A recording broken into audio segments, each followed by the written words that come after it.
Movie की शुरुआत में कुछ वर्कर्स अपनी फैक्ट्री में प्रोटेस्ट करने के लिए अपने दल के साथ आए हुए थे। इस बीच कुछ वर्कर्स गेट के पहरेदारों के ऊपर पत्थर फेंकने लगते हैं और इस कारणवश फैक्ट्री के लोग, गार्ड्स और फैक्ट्री वर्कर्स के बीच बड़ी लड़ाई हो जाती है। इन सभी को दूर खड़ा एक छोटा बच्चा देख रहा था। बच्चे का नाम था संचाका। एकदम से फैक्ट्री के अंदर से अनाउंस किया जाता है कि वर्कर्स में मौजूद 2 लीडर को अंदर बुलाया जा रहा है। इस दौरान वर्कर के दल के 2 लीडर्स अंदर जाकर बात करने लगते हैं। वहीं बाकी सभी वर्कर्स को बाहर भेज दिया जाता है। बातचीत खत्म होने के बाद सभी अपने अपने घर चले जाते हैं, सिवाय लीडर्स के। वर्कर्स में मौजूद एक आदमी संचाका के पिता थे। साथ ही उन्हीं की वजह से वर्कर्स ने फैक्ट्री में अपने हक के लिए प्रोटेस्ट किया था। अब संचाका के पिता घर आने के बाद संचाका अपने पिता से पूछता है, क्या आप जो कर रहे हैं ये सब कुछ करना उतना जरूरी है क्या? ये सुन संचाका के पिता कहते हैं, फैक्ट्री में मौजूद वर्कर्स के साथ अन्याय होता है। सभी वर्कर्स पर जुल्म किया जाता है। साथ ही काम कराने के बाद भी सभी के वेतन अलग अलग दिए जाते हैं। इन चीजों को कम करने के लिए हम सभी को आवाज उठाना पड़ेगा और अगर हम सभी डर के मारे जीते रहे, फिर एक दिन हम सभी बिना चैन के मारे जाएंगे। ठीक तभी जोरों से बिजली कड़कने लगती है। संचाका की माँ से खिड़कियां बंद करने को कहती है। वहीं डर के मारे संचाका खिड़कियां बंद करने से मना कर देता है। संचाका की माँ के मुताबिक संचाका को डरने की कोई जरूरत नहीं है, क्योंकि बिजली उसका बाल भी बांका नहीं कर पाएगी। अब जैसे ही संचाका खिड़कियां बंद करने लगता है, अचानक से बादल गरजने लगते हैं और डर के मारे संचाका वहाँ से भाग जाता है।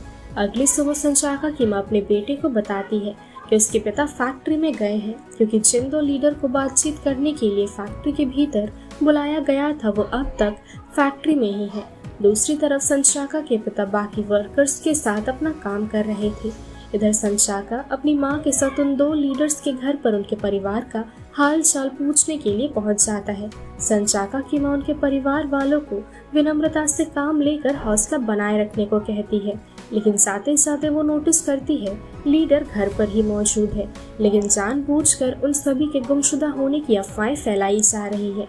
संचाका की माँ बेहद अच्छे से भांप लेती है कि इसके पीछे कुछ गड़बड़ जरूर है, इसलिए वो भागते हुए अपने पति को रोकने के लिए फौरन निकल पड़ती है।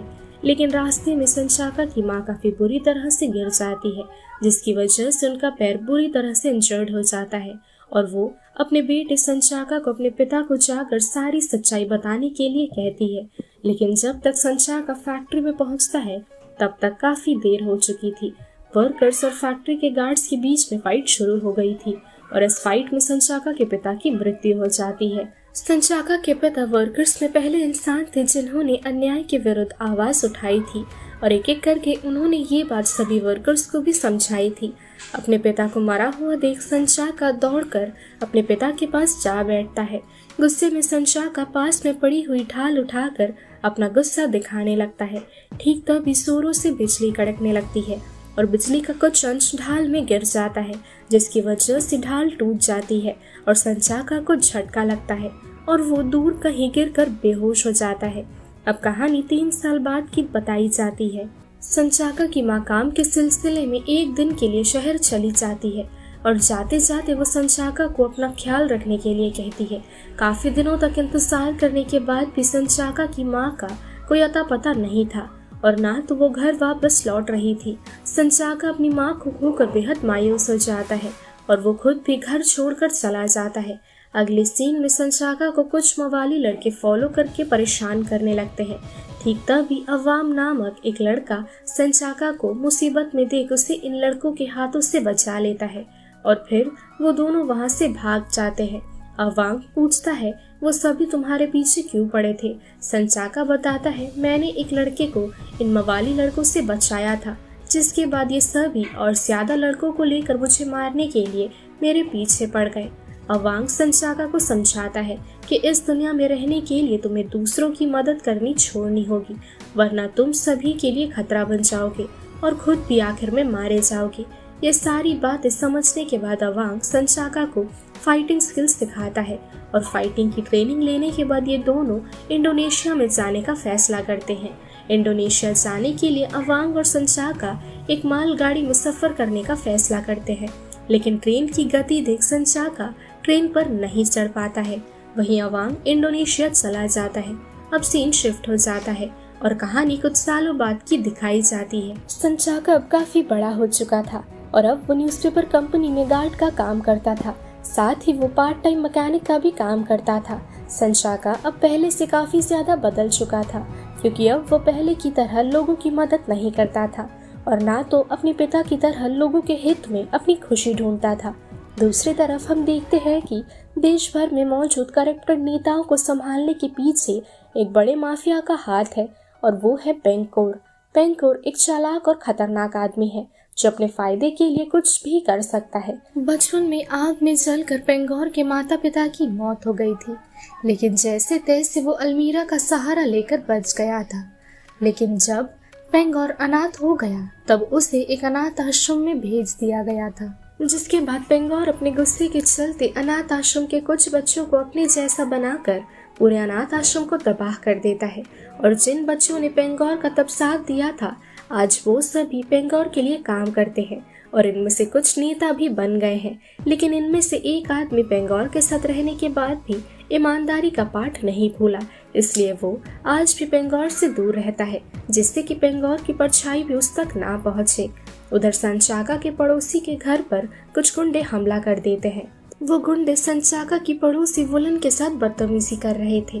संचाका जैसे तैसे उन गुंडों को मारकर वहां से भगा देता है, लेकिन अगले दिन वो गुंडे और ज्यादा आदमियों के साथ आकर संचाका पर हमला कर देते हैं। संचाका पूरी तरह से घायल हो चुका था। गुंडों को तो यही लग रहा था कि संचाका मर गया है, इसलिए वो सब उसे छत के ऊपरी हिस्से से नीचे फेंक देते हैं और फिर तेज बारिश होने लगती है और जोर जोर से बिजली कड़कने लगती है और ये बिजली सीधी संचाका के शरीर में गिर पड़ती है, जिसके बाद संचाका का शरीर जलने के बदले पूरी तरह से ठीक हो जाता है। दूसरी तरफ पेंगोर अपने आदमियों को मिनिस्टर बनाने के लिए अपने अपोजिशन मिनिस्टर का खून करवाकर उन्हें उनका पद सौंप देता है। हर इलाके में अपने मिनिस्टर्स तैनात करके पेंगोर एक खतरनाक प्लान बना रहा था, जिससे कि वो पूरी दुनिया पर कब्जा कर सके। और इस प्लान के मुताबिक पेंगोर राइस बैग्स के सप्लाई के दौरान सभी बैग्स में एक पॉइजनस केमिकल मिला देता है और ये सारे राइस बैग्स पूरे शहर में जाने वाले थे। उधर संचाका की पड़ोसी अपनी एक टीम तैयार करने में जुटी हुई थी, जिससे कि वो अगली बार गुंडों का सामना अकेले ही कर पाए। ठीक तभी संचाका वहां पहुंच जाता है। साथ ही उसकी पड़ोसी वुलन को परेशान करने के लिए वो गुंडे भी वहीं पहुंचते हैं। उन गुंडों को यही लग रहा था कि संचाका मर चुका है, इसलिए वो सभी संचाका को देखकर हैरान थे। वो सभी संचाका पर हमला कर देते हैं, लेकिन इस बार फाइट के दौरान संचाका को अपने अंदर एक अलग ऊर्जा और पावर्स का एहसास होता है। अपनी पावर्स की मदद से वो सभी गुंडों पर बिजली फेंकने लगता है और इस वजह से सभी बुरी तरह से घायल हो चुके थे। संचाका खुद भी अपने पावर्स की वजह से हैरान था। वहीं मार्केट में मौजूद बाकी सभी उसे ईश्वर की देन समझने लगते हैं, क्योंकि उसने उन सभी को खतरनाक गुंडों से बचाया है। मार्केट के सभी लोगों को उन गुंडों से खतरा था, इसलिए वो संचाका से मदद मांगते हैं, लेकिन संचाका इस मामले में नहीं पड़ना चाहता था, इसलिए वो मना कर देता है। अब रात के समय वही गुंडे मार्केट के लोगों को परेशान करने के लिए मार्केट में आग लगा देते हैं। ये देख संचाका बेहद गिल्टी महसूस करने लगता है। ठीक तभी वुलन आकर उससे कहती है, अन्याय के विरुद्ध हमेशा हमें खड़ा रहना चाहिए और अगर हम ऐसे अन्याय के सामने मुंह मोड़ लेंगे फिर हम और ज्यादा टूटने लगेंगे। हमें एकता के साथ लड़ना चाहिए, वरना हम सभी सर झुकाकर हार जाएंगे। इन बातों को सुनकर संचाका को उसके पिता की याद आने लगती है, क्योंकि उसके पिता एक निडर इंसान थे। अब संचाका सभी की मदद करने के लिए आगे बढ़ता है। संचाका सभी की मदद करने के लिए तैयार भी था और सभी उसे एक हीरो की तरह मानने लगे थे, क्योंकि अब से संचाका सभी को गुंडों से और बुराइयों से बचा रहा था। इस बीच एक आदमी संचाका से फाइट करने के दौरान उसके शरीर से कुछ अंश खून चुराकर भागने लगता है। कहानी को आगे देखते हैं, जिससे कि हमें इस बारे में ठीक तरह से पता चल सके। दूसरी तरफ पेंगोर का साथी कहीं जा रहा था। अचानक वो जमीन से कुछ बॉक्स निकालने लगता है और फिर वो अपने बाकी साथियों को इन्फॉर्म करता है। सभी उसका स्वागत करने वाले हैं। इधर संचाका वुलन और उसके परिवार वालों की मदद से अपने पावर्स को नियंत्रण करने की प्रक्रिया सीख रहा था। साथ ही वो अपने लिए एक सुपर हीरो कॉस्ट्यूम भी बनवाता है। अगले सीन में संचाका को पता चलता है कि मार्केट में सुलेमान नामक आदमी ने आग लगवाया था और वो पेंकोर का आदमी है। सुलेमान एक वायलिनिस्ट था। मार्केट में आग लगाने की वजह से संचाका सुलेमान का पता लगाकर उसे बेहद मारता है और इस फाइट के बाद उसकी मौत हो जाती है। जैसे ही सुलेमान की मौत की खबर पेंकोर को मिलती है, वो एक एक करके अपने सभी आदमियों को संचाका को जान से मारने के काम में लगा देता है। इस बीच अचानक से शहर की सभी गर्भवती महिलाओं की तबीयत खराब होने लगती है और हम जान पाते हैं ये सब कुछ पेंकोर की वजह से हो रहा है, क्योंकि पेंकोर ने राइस सप्लाई के दौरान राइस के बस्ते में पॉइजनस केमिकल मिला दिया था। इस केमिकल की वजह से गर्भवती महिलाओं के बच्चों पर असर पड़ता है और इस वजह से बच्चों में इमोशंस नहीं होंगे और बच्चों के जन्म के बाद लाख चाहने के बाद भी बच्चा अच्छे और बुरी चीजों में फर्क नहीं कर पाएगा और मानसिक तौर पर बीमार होने की वजह से बच्चे खुद ब खुद बुराई का साथ देने लगेंगे। इस मुद्दे में बातचीत करने के लिए मिनिस्टर्स एक बड़ी मीटिंग रखते हैं। इनमें से एक मिनिस्टर बताते हैं कि एक फार्मेसी कंपनी इस पॉइजनस केमिकल का एंटीडोट बनाने में सक्षम है और उसी का इस्तेमाल करके हम शहर की सभी गर्भवती औरतों की मदद कर पाएंगे। ये सुनते ही सभी मिनिस्टर्स इस बात पर अमल करने के लिए तैयार हो जाते हैं, सिवाय पेंकोर और उसके मिनिस्टर्स के। हम सभी जानते थे पेंकोर ने ही केमिकल्स को मिलाया था, इसलिए वो इसके पीछे भी अपना फायदा चाहता है और अगर एंटीडोट सभी में बढ़ गए फिर उसका नुकसान हो जाएगा। कुछ देर बाद कुछ गिने चुने मिनिस्टर्स को संचाका के बारे में पता चलता है और वो सभी संचाका को ढूंढने लगते हैं ताकि जरूरत पड़ने पर संचाका उनके काम आ सके। अब बीच रास्ते में उन मिनिस्टर्स के आदमियों पर पेंकोर के आदमी हमला कर देते हैं और ठीक समय पर संचाका आकर सभी को बचा लेता है।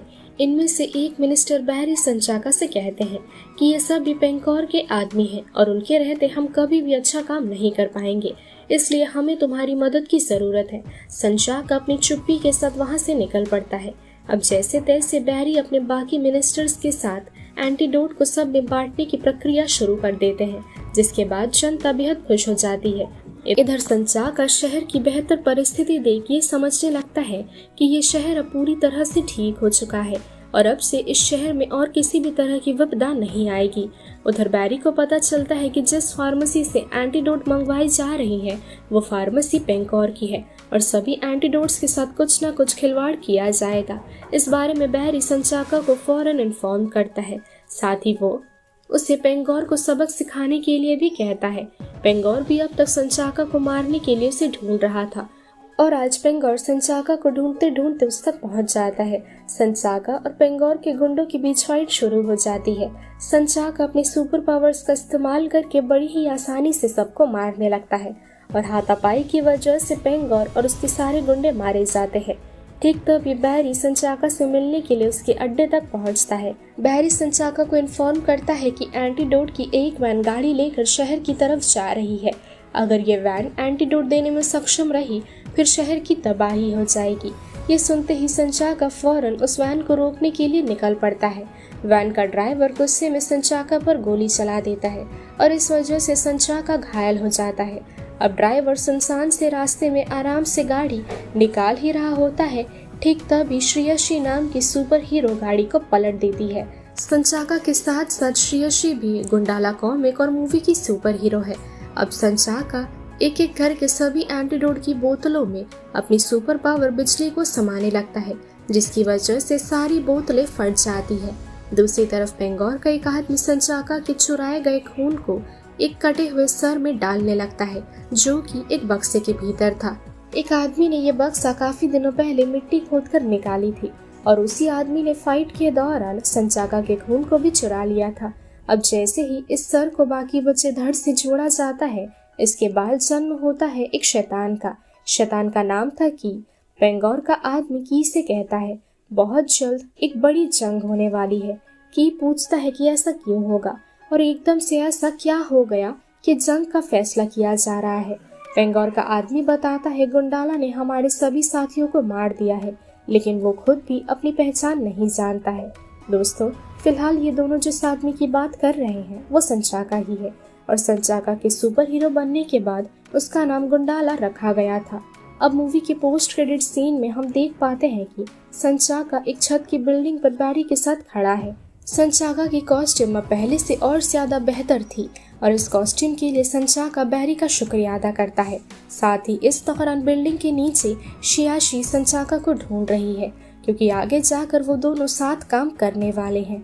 और इसी के साथ ये मूवी यही खत्म हो जाती है। सो दोस्तों, यही थी आज की हमारी मूवी एक्सप्लेनेशन गुंडाला। ये मूवी आप सभी को कैसी लगी कमेंट करके मुझे ज़रूर बताइए। अगर आपको वीडियो पसंद आई हो तो वीडियो को लाइक, शेयर और चैनल को सब्सक्राइब कर दीजिए। सो मिलती हूँ आपसे अगली वीडियो पर। तब तक के लिए स्टे सेफ, शबा खैर।